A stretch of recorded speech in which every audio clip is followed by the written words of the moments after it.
Virtual Vikings game plan continues. It is a noon boom between the Vikings and the Buccaneers this weekend. Listen to it at FM 100.3 KFAN. I call the games, and Pete Bercich is the analyst for the Vikings Radio Network. Ron Johnson, one of the great receivers in the history of Golden Gophers football. He also is with us on Virtual Vikings game plan. Peter, Harrison Smith has 27 interceptions in his career. He has a team high 4 this season. With these kid corners and a lack of a pass rush, what have you noticed has changed with 22's game this year? Well, I'm not sure if there's a lot that has changed. He's always been around the football, and a lot of his interceptions in the middle of the field, those are the tips and those are the overthrows that he's getting. He's being very active all across the middle of the field, and between he and Kendricks and Wilson, those three are doing a very good job, and that works well against quarterbacks who have to throw to the middle of the field that don't have the arm strength to get to the outside. And Ron, Harrison has 2 tackles for loss. I mean, that's by far the fewest he's had in his career. So that's an immediate indicator to me something is different. Are you noticing that?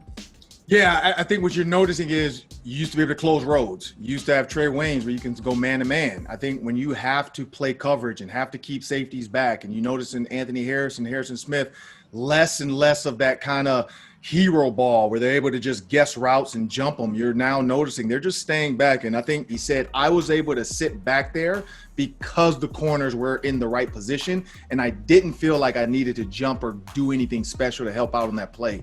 So as long as the cornerbacks are where they're supposed to be, he can relax and play his game. But when those guys are where they're supposed to be, Harrison Smith can play his game, and then Mike Zimmer can blitz him a little bit more. But until he's comfortable, he's going to have to play coverage over the top. Pete Bercich, Tom Brady is the greatest quarterback in the history of the National Football League with 1 million Super Bowl rings. What's the best way to rattle him? It's very, very difficult to show him one thing and then give him another. So disguise the best you can, but you're not going to be able to fool him a lot. The best thing to do to get to him is to just get at his feet, to get after him. Obviously you want to sack him, but if you could just get that middle pass rush where he can't just sit in the pocket and feel great about throwing the football. One of the interceptions that he threw against Kansas City was a deflection. It was in the red zone, but it was a matter of the defense just pushing the offensive line into his lap, and he's getting rid of it. Ball's deflected, ball's intercepted.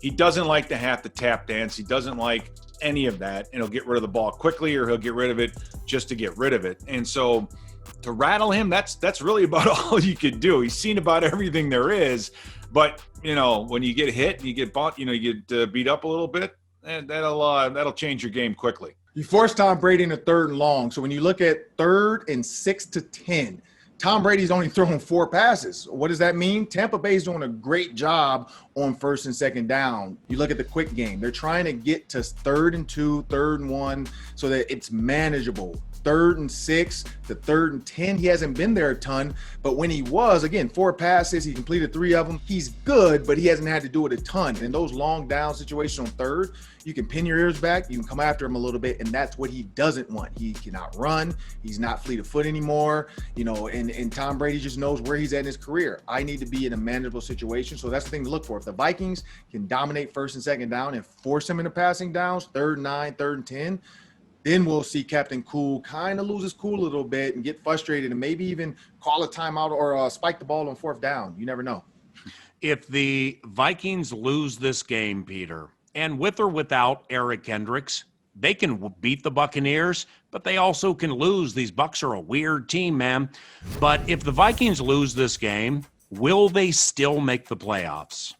I think they still have a very good chance. You have to win the last 2 divisional games. You have to beat the Bears and you have to beat the Lions. You want to win this game because New Orleans is probably going to win the division. Tampa Bay is going to be one of the wild cards that you're going to go up against. So head to head, you want that victory. But I think if you win the 2 NFC North games that are left and you beat either New Orleans or Tampa Bay, we're in. So yeah, it's a tough haul, but it's not the end of the world if things don't go your way on Sunday. Thank you very much for watching Virtual Vikings Game Plan. For Pete Bercich and Ron Johnson, I'm Paul Allen. Go Vikes.